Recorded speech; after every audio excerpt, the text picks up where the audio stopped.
Bonjour et merci de recevoir le pain de vie. Jésus nous invite à nous regarder de l'intérieur avant de dire quoi que ce soit sur un frère ou une sœur.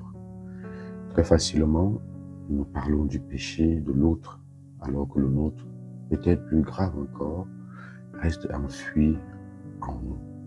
Jésus ne nous dit pas de nous taire quand nous voyons un frère ou une sœur dans le péché. Il nous dit de ne pas juger les autres, parce que l'autre est mon semblable. C'est un autre moi, c'est mon jumeau.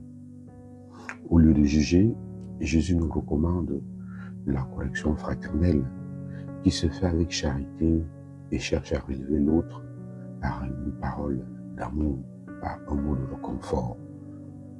Jésus nous met donc en garde contre cette tendance à juger les autres.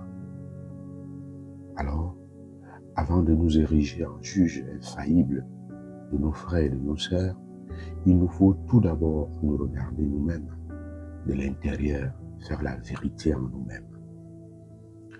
Qu'as-tu à regarder la paille dans l'œil de ton frère et la poutre qui est dans ton œil? Tu ne la regardes, tu ne la remarques pas, nous dit Jésus. Cette image si forte nous invite donc à l'humilité. La poutre dans notre œil, c'est notre propre aveuglement, nos préjugés, nos hypocrisies, nos défauts que nous refusons de reconnaître, de voir. Le Christ ne nous demande pas alors de nier le mal, mais de changer d'abord notre regard. Il nous invite, pour ainsi dire, à la conversion de notre propre cœur, se convertir soi-même, faire la vérité en soi.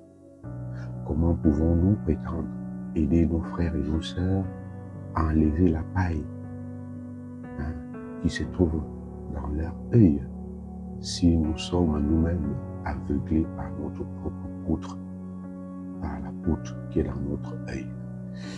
Il est bon alors de nous regarder de l'intérieur pour ne pas reprocher à un frère ou une sœur ce que nous faisons nous-mêmes, ce qui est notre propre péché.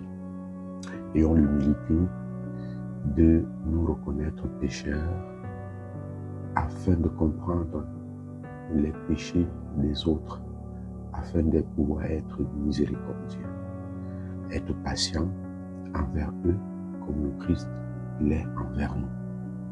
Pardonner aux autres comme le Père nous pardonne.